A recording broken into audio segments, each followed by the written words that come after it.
Uy, kumusta mga adik? Welcome nga pala sa Norem Podcast kung saan Norem lang kaming gustong pag-usapan. Dahil never nawalan. Ako nga pala si Raf. Ako naman si CS. Kami nga pala yung source. Kalimutan ko sabihin pero ba't di mo ipaliwanag ko anong tungkol saan tong podcast na to, pare? Ito ay tambalan ng stand-up comedy buddies. At ang isa sa amin ay magkakaroon ng show. Tama, no? Oo. Ba't di ko binigay yung petsa, no? Oo. Sa Tama Lunes. rin, no? Hindi sa Lunes na dadat. Sige, ipopromote ko ulit dito. Sige.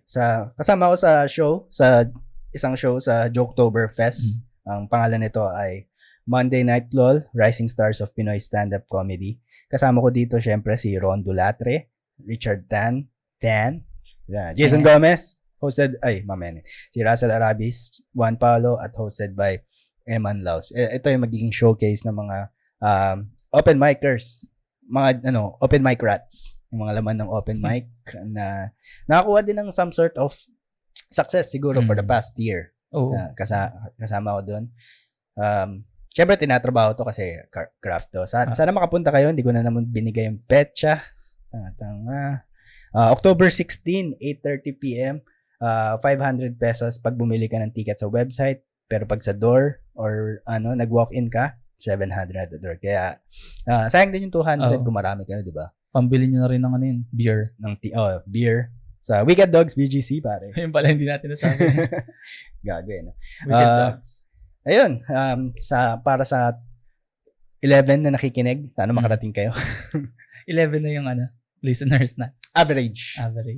Hindi, nag-average pala tayo, 19. Pero kasi dahil nga dun sa mga sobrang lalaking mga episodes natin, yung mga pura luka, ganun, aura, ganun, na itataas yung average. Kasi ang dami nakinig ng mga yun, ha? So, ewan kung bakit. Anong common denominator ni Pura at ni Aura? Pareho silang outrage. Tama. Kaya, simula ngayon, magka-capitalize namin sa outrage katulad ng edits ni Senator Robin Padilla na pinag-usapan namin last episode. Ayun. Titikman o titignan. Nagkaroon ng segment. Ito nga pala, itong podcast na ito, nagbibigay din kami ng mga walang kwentang payo na kung tawagin namin ay stupid source. Kaya kung ako kay Aklas, pumapasok na siya. Stupid source! Pahingin responding. Stupid! And we're back. Pare, meron ba tayong letter sender? Marami. Kasi nitong mga past episodes, parang dalawa lang yata yung nabasa natin. So marami pa tayong hindi nababasa. Tulad nito, ito ay sulat ni Catherine. Bernardino. Sabi niya, ako ba yung gago kung pinagdududahan ko ang pagkakaibigan namin? Open close parenthesis. This is a long post. Please take time to read. Long ba?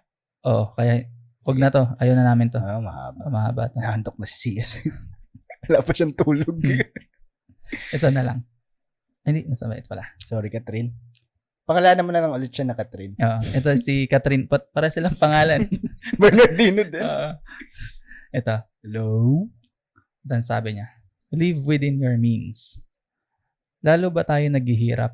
Nakakalito, no? Para siguro, partly nag-rant lang din or naghahanap ng kakambi sa mga naisip niya. Ito sabi niya, lalo ba tayo naghihirap? Nakakalito, no?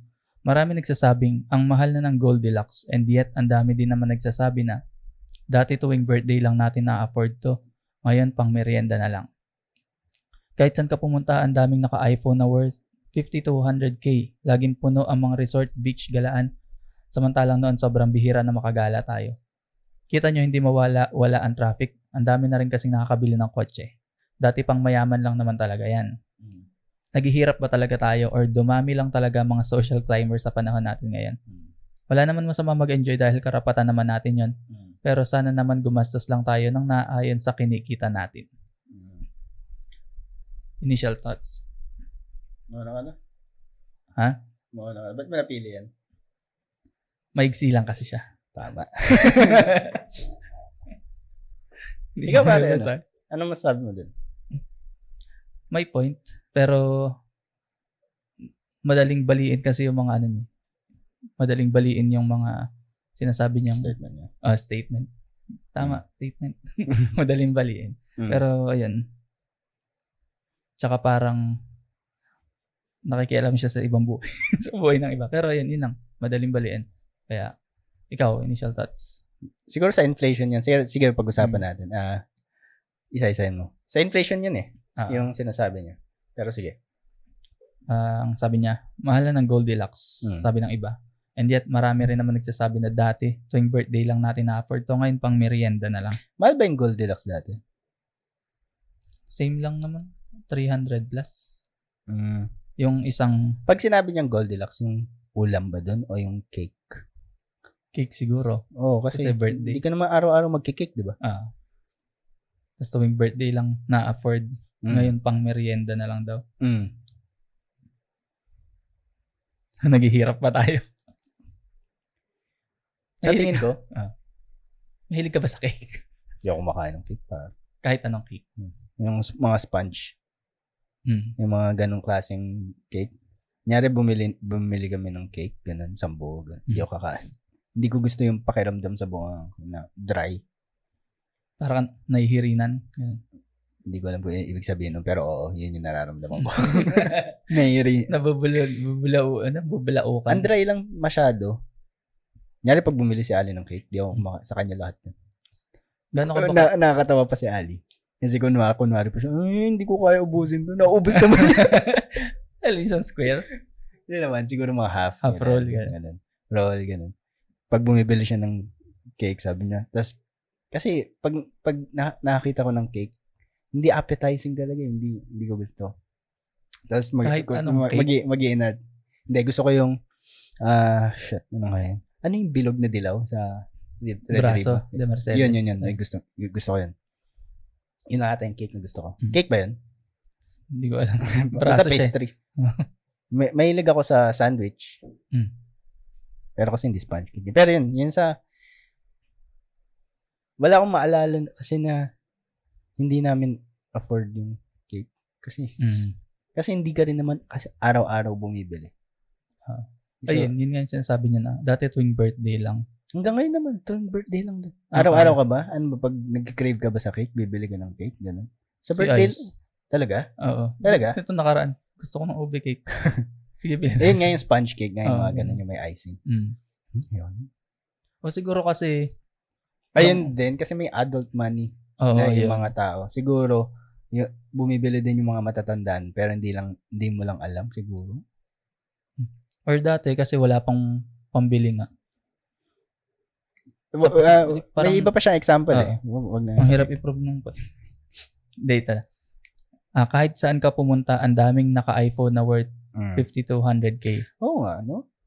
Laging puno ang resort, mga beach galaan. Samantalang noon, sobrang bihira na makagala tayo. Pero hindi naman lahat brand new. Kasi yung 50 to 100, hindi ko alam. Pero sa tingin ko, malaking dahilan yan kasi sobrang accessible na ng mga phone ngayon. Dati mayaman kapag may phone ka eh. Parang, halimbawa, let's say 2005 to 2010, ganun. Yung mayayaman lang yung nakaka-afford ng mga gadgets or yung mamahaling gadgets. Yung mga 6600, mga ganung klase yung Nokia phone. Pero ngayon, dahil nga, nagpo-produce na sila ng adult money. Massly produced na yung mga Kasi ngayon, kahit mga mahihirap, kahit mga, nakakita ko pulubi, naka-smartphone, pare. So, hindi ko alam kung sa kanila yun, pero nakita ko basta ang point ko dito, kahit yung mga nakatira sa squatter, naka-smartphone na sila. So, ganun ka-accessible. Tinder pa yun. Ganun ka-accessible yung mga phone ngayon. Yun sa pagdating naman sa iPhone, feeling ko inflation talaga eh. Tsaka, isipin mo, sabihin natin 10 years ago, hindi ako makakabili ng camera kasi sobrang mahal ng camera. Ngayon, kaya ko eh. Hindi mura, pero kaya ko. Ganun. Kaya kong bumili. Pero, pag tinanong mo ako 10 years ago, or kahit sabihin natin, 10 years ago, hindi papasok sa isip ko makakabili ako ng semi-pro na camera kasi hindi talaga pang para sa lahat. Ngayon, dahil sobrang, isipin mo, dati yung mga naka-flat screen na TV, sila lang yung mayayaman ngayon. Kahit yung mga yung mga nasa below middle class, naka-flat screen din sila. Kasi ganun nakamura yung mga gamit ngayon. Ganun naka-accessible yung technology. Ganun ko tinitignan eh. Eh, di ba ang inflation is pagtaas ng ng presyo ng bilihin? So, dapat hindi nila na-afford. Ganun. Ang sinasabi ko, na yung mga gadgets, oo nga, no? Ano, parang May papaliwan. naging common na ganun. Kumbaga, hindi na luxury ngayon magkaroon ng phone. Kasi, oo nga, no? Tingin ko, ay, may theory. Ano? Kasi mas accessible na ngayon ang credit card. Pinadali na yung pagbili kasi staggered na yung payment. Ganun. Oo, parang. Kahit ngayon sa mga kahit nga hindi credit card eh. Anong tawag doon? Home credit. Home credit. Oo, di ba? Paano ka nakaka-sure na cash nila binibili yung mga gamit nila? Pinangalanan mo pa talaga. Pinangaralan. Catherine. Di ba? Baka ganun. Pero may point siya. Malaki yung point niya. Feeling ko, oo nga.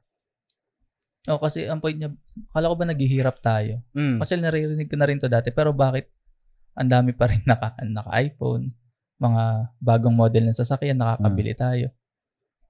Pero siguro ganun nga, mas madali na yung pagbili. Yung mga sasakyan. Dati ba hindi? Yung sasakyan ngayon, may magkakaroon ka na, mag-down ka lang ng 15,000. Di ba dati mga 100K? I mean sa mga phone dati.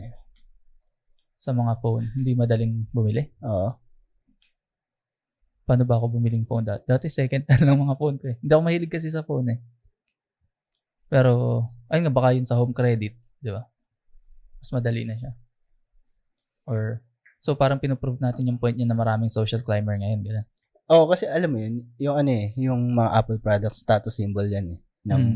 May nabasa akong libro nun eh, na ang galing ng marketing ng Apple kasi ginawa nilang luxury brand yung phone nila. Yun ang hindi magawa ng ibang phone. Na pag nakakita ka doon ng iPhone, iPhone, ganun. Tapos, anong phone mo? Samsung? Parang ganun na. Parang, yun yung ginawa ng Apple. Ginawa nilang luxury item yung phone nila. Yun ang hindi magawa ng ibang brand. Kahit magkakapareho na sila ng specs, ganun. Oo nga. Sabi nung may brand prestige yung pag may logo ng Apple sa likod. Ganun. Astig, no? Parang, yung ding manager namin dati, naka-iPhone yan. Sabi niya, ano lang naman to, status symbol. Kasi yung nagagawa ko sa iPhone na to, matagal ko nang nagagawa sa luma akong Samsung. Pare, isipin mo yung Beats by Dre. Diba? Sobrang daming mas magandang headphones doon. Pero dahil yung brand, kaya nilang itaas yung presyo at may bibili pa rin kasi yung brand ng Beats, may pangalan. So, ganun din sa iPhone na isipin mo, magkakapareho lang yung specs ng karamihan na phone ngayon. Pero dahil iPhone yan. Sabi ko sa manager, ba't naka-iPhone ka? Status symbol lang daw. Kaya siya siguro ganun nga yung iba. Sa tingin ko naman. Or, sobrang, na sila, yan? Ang tawag doon yung Apple ecosystem na hindi na sila makaalis sa iPhone kasi andun na lahat yung work nila, yung cloud nila na ginagamit, andun na.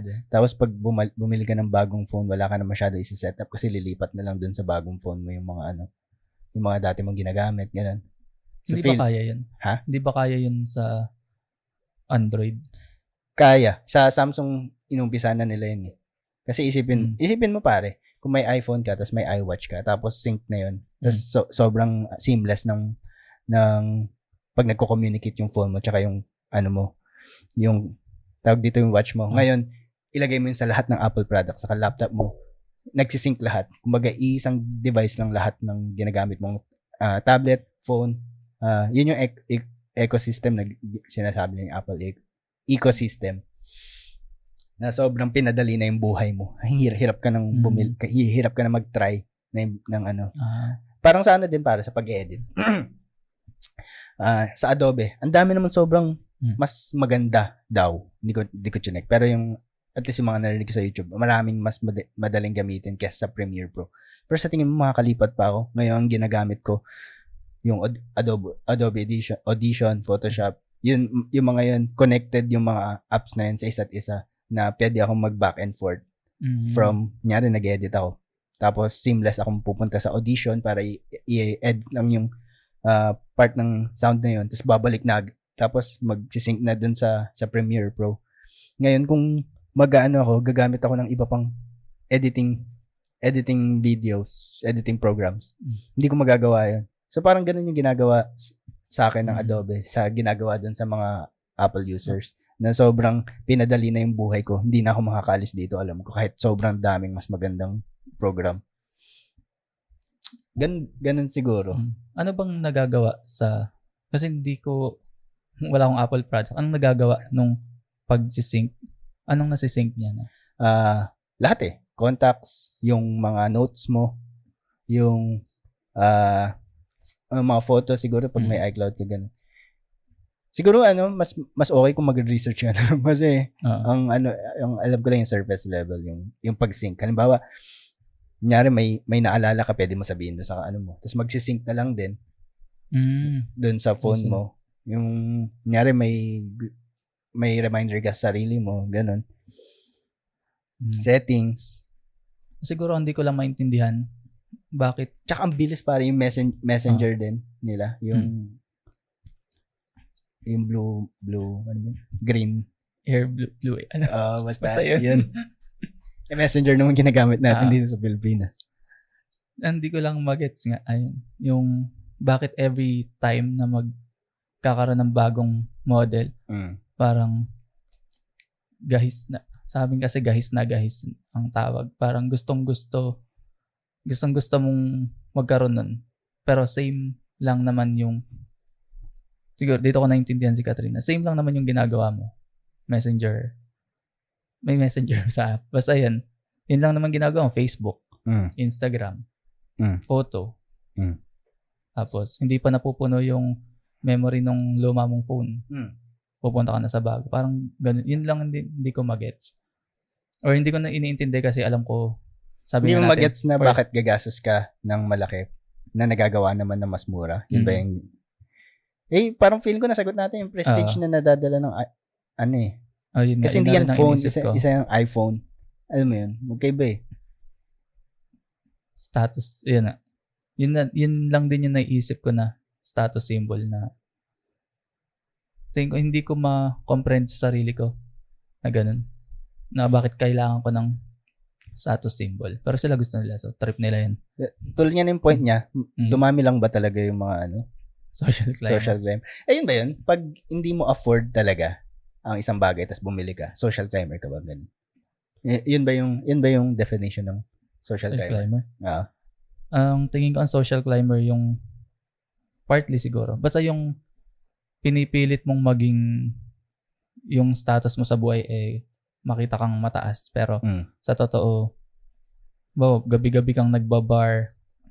Pero pag uwi mo sa bahay, wala kang makain. Ganun. Yan ang... Basta may maipang post ka sa social media. May sense. Basta makita ka nila na, ang nito, ang ganda ng buhay mo. Parang ganyan. Mayaman yung mga kasama mo. Yung yung minimum yung mo, yung sahod mo, tapos palay ka sa Starbucks. Ganun. Isa pa yun, no? Ayun, isa pa yun. Yung ibang tinatawag na social climber ng iba. Yung mga palainom ng Starbucks. Kasi 100 plus. Tas makakabili ka naman daw ng kape na 35 pesos. Sa naman pare? Sa mga kapihan. Palagi mo tatandaan na ang binabayaran mo dun, hindi yung kape. Yung lugar. Yung comfort na naibibigay sa'yo ng kape. Kasi walang sense na magte-take out ka ng coffee. Kasi yung coffee, ang laki ng nila dun ng kinikita nila. Kasi lahat ng beverage, maliit na capital, malaki yung balik. Halimbawa, ito. Kasi ako, bumibili na ako ng coffee grounds. Matagal na. Yung isang scoop, siguro, yung coffee na binibili ko, nyari sa McDo, 50 pesos yun. 50 pesos. Tapos pag iniisip ko, yung isang scoop ng coffee na yun, na yun dito sa bahay, siguro wala pang 5 pesos. Siguro yung isang scoop na yun. Kasi isang kilo kami bumibili. So siguro yung isang scoop na yun, ang katumbas lang nun, mga 5 pesos. Ganun. So, isipin mo magkano yung kinikita mo. Parang, ilan ba? Kasi pag nabenta mo ng 10 pesos yung kape, 100% ka na kumita eh. Per cup. Oh. Ngayon, pag binenta mo ng 50 yung coffee na yun, so magkano, ilang percent yun? Parang 1,000%. Kasi pag beverage. So, ang binabayaran mo talaga yung para sa akin, ang binabayaran mo yung lugar, yung kung saan pwede ka mag-work ng tahimik, ganun, mabango, wala ka ibang yun yung binabayaran mo yung lugar, hindi yung kape. Kasi mura lang yung kape. So, ganun sa sa Starbucks, gano'n. Kaya pag mag-Starbucks ka or yung iba pang brand, yung nag-offer ng komportable na lugar, yun, tandaan mo yun yung binabayaran mo, hindi yung kape. Kasi hindi rin ako mahilig sa kape. Pero kasi sa akin pare-parehas eh. Totoo. Ang lasa ng kape. Lalo sa black coffee, pare, ang hirap mag-appreciate ng kape kung black coffee lang naman talaga iniinom. At some point, pareho lang yung lasa. Oo, yun ang hindi ko pero merong mga coffee lover, yung mga legit coffee lover, na nadidistinguish nila yung lasa. Siguro, kasi hindi naman ganun karami. Yung Robusta, mga ganun. Pero pag yun nga, kasi ako, black coffee lang naman palagi. Sinasabi ko kay Ali, alam mo yung lasa nito? Pare-pareho lang. Merong minsan, umiinom ako ng kape dito sa bahay. Sabi ko, parang pangit yung lasa. Pumunta ako ng Starbucks. Tapos umorder ako ng black coffee na tigbo 180. Tapos pareho lang yung lasa. Pareho lang lasa. Tapos sabi ko, hindi pala yung lasa yung problema. Ako. So sa pa rin, may part pa rin na sa status pa rin talaga. Oo. Tsaka yung din, siguro yung sa Starbucks yung notebook na makukuha mo. Every lang yun. Every December. Every December. Siguro, hindi dumadami yung parang dumadami nga yung pagiging, kasi ibang happiness ba yun, hindi ko alam kung happiness yung term, pero iba yung dopamine level ata, na kapag maraming nagla-like sa picture mo, nag-post ka, siguro dun din nila, kasi pag naging merong iPhone, tapos nagpumunta ka sa mga social na lugar, mas tendency na mas maraming likers ka. Tapos, ayun, tataas yung dopamine level mo, yung level of happy hormones mo. Baka feeling ko may point si Catherine dito. Na social timer. Kaya ginagawa ng mga tao yun. Yung pagbili ng iPhone, pagbili ng mamahaling kape, ganun. Kasi parang may maipost sila. Ganun. Malaking part ng pag-experience nila ng mga ganun. Parang may maipakita sila. Ganun. Doon nga nag-umpisa yung anxiety ko dati. Kaya ako umalis sa social media. Kasi yung nakikita ko lang dati sa mga post, mga highlights ng buhay ng mga tao. Tapos parang feeling ko, parang walang pinupuntahan yung buhay ko. Bakit parang kaya umalis ako sa social media. Hanggang ngayon parang essentially hindi pa rin ako nagso-social media. Pero kailangan kasi stand-up nakabukas. Pero pag hindi kailangan, nyari yung page lang talaga. Kasi sa Facebook page ko, nakapatay lahat ng notification doon. Kasi parang hindi na ako interesado kung sinong magla-like mo kung gusto mo. Kasi alam ko, kilala ko yung sarili ko eh. Nagbibilang ako ng likes eh. Kaya kung makikita ko yun, feeling ko, dinidikit ko yung worth ko bilang comedian pag marami nagla-like, ganun. Kaya hindi ko na lang, mas okay na hindi ko na lang alam. Tapos sa Instagram, yung mga fina-follow ko, sila lang yung may kakayahan na mag-comment sa mga post ko, ganun. Kasi pag sobrang dami, feeling ko, may masasway yung emotion ko, ganun. Ayoko talaga ng social media, pare. Pero naiintindihan ko kung bakit ginagawa ng ibang tao. Kasi, yun ngayon sa dopamine ngayon, sabi mo yun. Yun yung dopamine, sa mga hindi nakakalam, yun yung happy drug. Pag yun mga lalaki, nilabasan, may part sa brain na nagla-light up, dopamine din yun. Na pwede mo idikit din sa drugs. Pag nagda-drugs ka, may chemical yun sa utak. Na nilalabas pag nagkakaroon ka ng sobrang fulfillment. Ngayon, pag sobrang daming likes, may dopamine din na lumalabas. Tapos, addicting ang dopamine, Kaya ang daming porn addict kasi palaging chine-chase yung feeling na yun, yung pleasure na naibibigay ng Tapos naglalabas din ng dopamine pag Anyway, feeling ko malaki yung point niya. Kasi hindi ako makaisip eh. Bakit bakit naghihirap, yung point, ang gusto niya tanong, naghihirap ba talaga tayo? Bakit baliktad sa nakikita ko social media? Pero kailangan mo tandaan na social media, that's not real life, pare. Hindi yan ang batayan ng estado ng pamumuhay ng mga tao. Ang pinapakita lang ng mga tao dyan yung mga highlights ng buhay nila. Kung ano yung masaya nangyari. Hindi naman nila sasabihin na naputulan sila ng kuryente, ganun. Hindi naman makakita ka lang ng ganun pag may namamatay na sa kanila. Tapos kailangan nila ng tulong sa ospital ng pambayan. Hindi ko sinasabi mali yun kasi feeling ko at some point gagawin ko rin yun. Pero sa Gcash. Piso para wala akong nakikita mali dun, pero hindi kasi pinapakita ng tao yung highlight ng buhay nila. Ay, yun lang ang pinapakita nila, yung highlight lang. Hindi nila papakita na yung malulungkot yun. Tsaka papakita lang nila yung malungkot kapag nakalabas na sila dun. Naputulan kami ng kuryente, pero dahil sa pagsisikap ko. Tama. Not to brag, but to inspire. Yung mga ganun. Bihira nga yung nagpo-post ng Tama. Oo. Pag kaya na nila pagtawanan. Or napagtagumpayan na din. Alam mo ba yung equation ng comedy? Yung tragedy plus time equals comedy. So, pag tumagal na lang, saka mo na lang mapagtatawanan pag hindi na too soon, yun. Pero may mga comedian talaga na nagsastrive sa too soon eh. Kasi feeling ko yun yung yung part ng comedy, yung pagtawanan.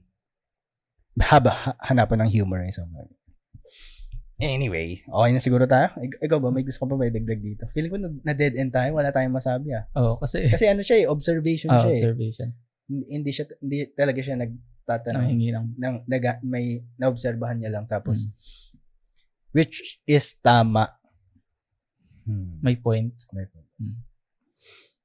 Pero meron ding part na napaisip ako yun sa inflation. Pero feeling ko may point ako dun na sobrang accessible na yung mga hindi na lang ma-afford yung mga sobrang mahal. Pero marami pa rin cheap alternatives na yun nga, yung sa smartphone. Yan. So, sobrang daming cheap alternative na kayang ma-afford ng mga mas mababa yung estado sa pamumuhay. Tsaka lang kung may tawag dyan. Yung tulad yan sinabi mo. Dati, mayaman lang yung may flat screen. Pero ngayon kasi, yun yung normal sa market. Yun yung norm. Tama, no?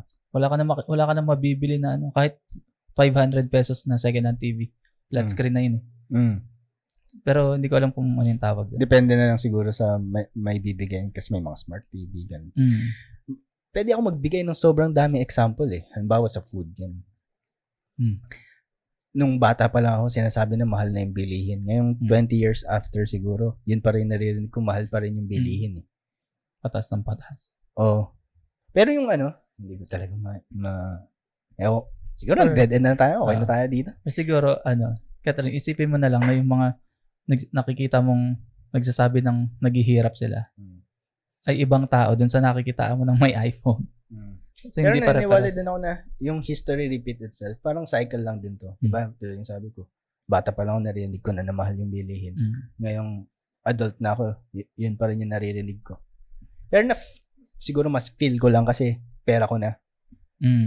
Ayun, pera namin pala. Mas may freedom ka na bumili ng yun, yung mga nakakabiling iPhone ngayon, nakakabiling sasakyan, siguro sila yung mga nagkatrabaho. I'm sure nagkapera. Meron ka ng means para ma-afford yung mga ganong klaseng bagay. Pero sabi pare, if you can't afford it twice, if you can't buy it twice, si Jay-Z nagsabi na to, if you can't buy it twice, you can't afford it. Sobrang nagme-make sense Kasi kung hulugan mo binibili ang isang bagay, hindi mo pa natatanggap yung sahod mo, may babayaran ka na agad. So may sense na pag hindi mo kayang bilhin ng 2 beses, hindi mo afford. Pero may ko dyan sa hulugan, may times na nakakatulong din. Kasi bawa, iipunin mo yung pambili mo nung bagay na yan. Sa sasakyan, mag-iipon ka 1 year. Pero kung makukuha mo na siya ngayon, at least nagagamit mo na siya. Hindi, nagigets ko. Ah. Yung point mo. Pero magkaiba kasi tayo ng dyan, Mm. pananaw eh. Ako, no debt is good debt sa akin eh. Mm. Ang magme-make sense lang sa akin na magkaroon ako ng debt, yung mortgage. Mm. Kasi hindi ka naman talaga makakabili. Unless ikaw si Pacquiao or ikaw yung sobrang yayaman na kayang bumili ng cash. Even then, yung mga artista, hindi naman talaga yung pag narinig mo. Halimbawa, Beyonce bought a mansion 45 million cash. Mm. Hindi pala totoo yun. Narinig ko somewhere, kay Andrew Schultz ko ata narinig na hindi pala totoo yun. Ano lang? Ang nangyayari, hindi talaga siya cash. Halimbawa, meron silang assets. Halimbawa, meron silang stock. Pwede silang umutang dun sa sarili nilang pera. Mm. Tapos, ibabalik din nila sa sarili nilang pera. Babayaran nila sa sarili nilang pera. Yung loan na yun. So, hindi talaga siya cash. Ano lang din, maraming loopholes ang pagiging mayaman, pare. Maraming benefits pag marami kang pera. Na, halimbawa yun sa,